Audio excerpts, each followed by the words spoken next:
دی ایگزورسٹ 1973 میں بننے والی ایک مشہور ہارر مووی ہے۔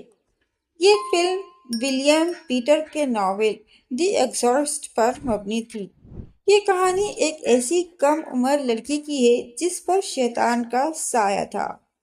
مووی میں دکھایا جاتا ہے کہ ایک فلم اسٹار کرس کی بیٹی ریگن پر شیطان قبضہ کر لیتا ہے، یعنی وہ پوزیسڈ ہو جاتی ہے اور اس کی حالت بگڑنے لگتی ہے۔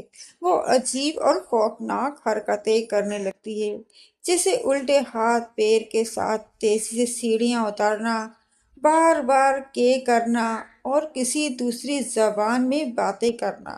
مووی میں دکھایا گیا ہے کہ وہ لڑکی شیطان کے قبضے میں بری طرح اذیت میں ہوتی ہے۔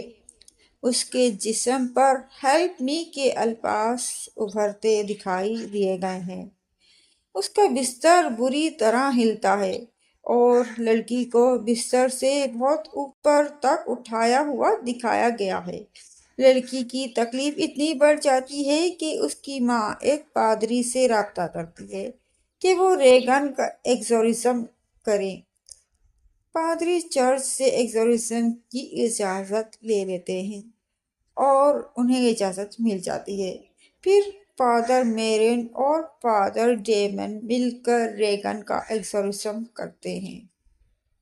وہ شیطان جو ریگن پر سوار تھا، فادر میرن کو مار ڈالتا ہے اور پھر کئی مراحل سے گزرنے کے بعد آخر کار فادر ڈیمن سب کو بچانے کے لیے شیطان کو کہتے ہیں کہ وہ ان پر سوار ہو۔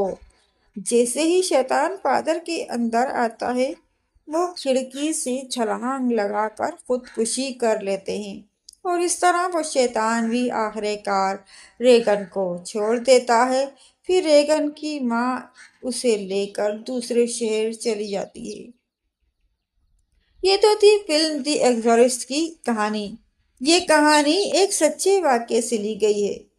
یہ واقعہ ایک لڑکے رونالڈ کے ساتھ پیش آیا تھا۔ یہ لڑکا 1949 میں امریکہ میں رہتا تھا۔ اس وقت اس کی عمر 13 یا 14 سال تھی۔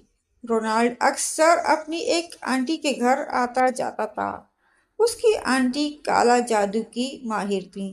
ایک دن اس عورت کا انتقال ہو گیا اور اس کی موت کے بعد رونالڈ اور اس کے گھر والوں کے ساتھ پراسرار واقعات پیش آنے لگے۔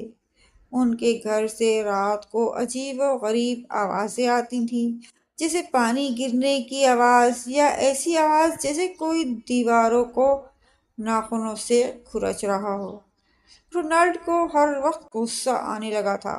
وہ کہتا تھا کہ اسے لگتا ہے کہ اس کے آس پاس کوئی موجود ہے، کوئی نہ دکھائی دینے والی چیز۔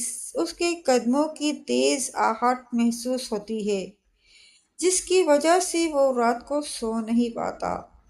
رونالڈ کے بستر کے گدے اور حتیٰ کہ اس کے جسم پر ناخنوں کے نشان نظر آنے لگے تھے۔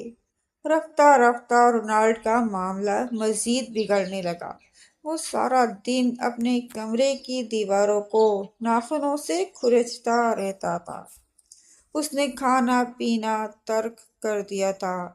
رونالڈ کے گھر والوں نے اس کا بہت علاج کروایا، مگر کوئی فائدہ نہ ہوا۔ رونالڈ گھر میں توڑ پھوڑ کرنے لگا، یہاں تک کہ اسے بستر سے باندھ کر رکھا جانے لگا۔ پھر رونالڈ کے گھر والوں نے ایک پادری سے رابطہ کیا جس کا نام ریمونڈ تھا۔ اس پادری نے رونالڈ پر کئی بار ایگزورسم کیا، یعنی اس پر چڑھا آسیب اتارنے کی کوشش کی، اور پھر رونالڈ آہستہ آہستہ نارمل ہونے لگا۔ پادری ریمونڈ نے اپنے تجربات اس وقت کے اخبارات میں شیئر کیے تھے۔ اس نے بتایا تھا کہ دوران علاج اس نے دیکھا کہ رونالڈ کے کمرے کا فرنیچر اس طرح خود بخود ہلتا تھا جیسے زلزلہ آ گیا ہو۔